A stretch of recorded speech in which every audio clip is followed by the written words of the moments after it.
ഹസ്കർ ഇവിടെ പറയുന്നത്, അദ്ദേഹം കോൺഗ്രസിനെ എതിർത്തുകൊണ്ട് പറയുന്നത് രണ്ട് കാര്യങ്ങളുണ്ട്. ഒന്ന്, ഇന്ത്യ മുന്നണി ഇരിക്കാൻ പോകുന്നത് പ്രതിപക്ഷത്താണ് എന്ന് അദ്ദേഹം പറയാതെ പറഞ്ഞു. ഒരു കയ്യബദ്ധം നാറ്റുകരുത്. പകരം അവർ ആരെ ട്രസ്റ്റ് ചെയ്യണമെന്നുള്ളതാണ്. ഇപ്പൊ കേരളത്തിൽ ഒരുപക്ഷെ ആൾക്കാർക്ക് ചെയ്യാൻ പറ്റുന്ന ഒരു BJP വിരുദ്ധ വോട്ട് ഉണ്ടെങ്കിൽ സംശയമുണ്ടോ? അത് കൊടുക്കാനായിട്ട് ഏറ്റവും അപ്രോപ്രിയേറ്റ് ആയിട്ടുള്ളത് കോൺഗ്രസിന് തന്നെയാണ്.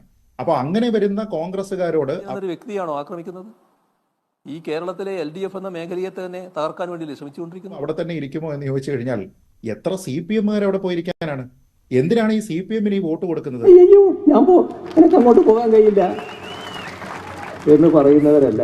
CPM എത്ര സീറ്റിലാണ് മത്സരിക്കുക? വലിയ കാര്യത്തിൽ ഇവിടെ ഇലക്ഷൻ മാനിഫെസ്റ്റോയും ഒക്കെ ഇറക്കി വരുന്ന ആൾക്കാർ മൊത്തത്തിൽ മത്സരിക്കുന്നത് ഏതാ? 50 സീറ്റിലുണ്ടോ അതോ 40 സീറ്റിലോ? അത്ര സീറ്റുകളിൽ മാത്രം മത്സരിച്ചതിന് ശേഷം ഞങ്ങളിവിടെ ഭരണഘടനാ സംരക്ഷകരാണ്, ഞങ്ങളിവിടെ ജനാധിപത്യത്തിന്റെ കാവലാളാണ്, വെറുതെ ചിരിപ്പിക്കരുത്, ഒന്നോ രണ്ടോ ഇടത്തൊക്കെ മത്സരിക്കുന്നു, അതും മറ്റുള്ള പല ആൾക്കാരുടെയും ചെലവിൽ എന്നതിനപ്പുറത്തേക്ക് CPM എവിടെയാണ് ഇരിക്കുന്നത്?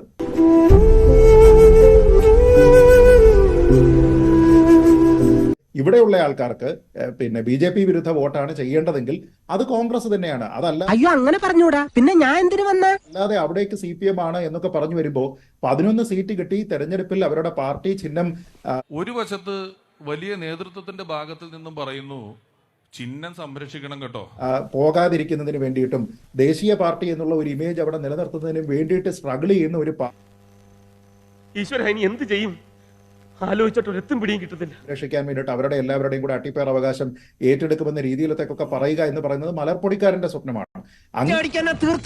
ഇല്ലെങ്കിൽ എല്ലാരും കൂടെ എടുത്തിട്ട് ഇടിച്ച് എനിക്ക് ഇങ്ങനെയാണെന്ന് നിറയിക്കാൻ വയ്യ. നേതാക്കൾക്ക് പോലും ഇവിടെ പറയാൻ കഴിയുന്നില്ല ഞങ്ങൾക്ക് 10 സീറ്റ് കിട്ടുമെന്ന്. 10 സീറ്റ് കിട്ടുമെന്ന് പറഞ്ഞിരിക്കുന്ന ഏതെങ്കിലും നേതാവുണ്ടോ? എന്തൊരു കോൺഫിഡൻസ് ആണെന്ന് ആലോചിച്ച് നോക്കണം നിങ്ങൾ. ഇത് പറയുന്നതിന് എന്തുമാത്രം ധൈര്യം ഉണ്ടെങ്കിലാണ് ഇങ്ങനെ പറയാൻ പറ്റുന്നത്.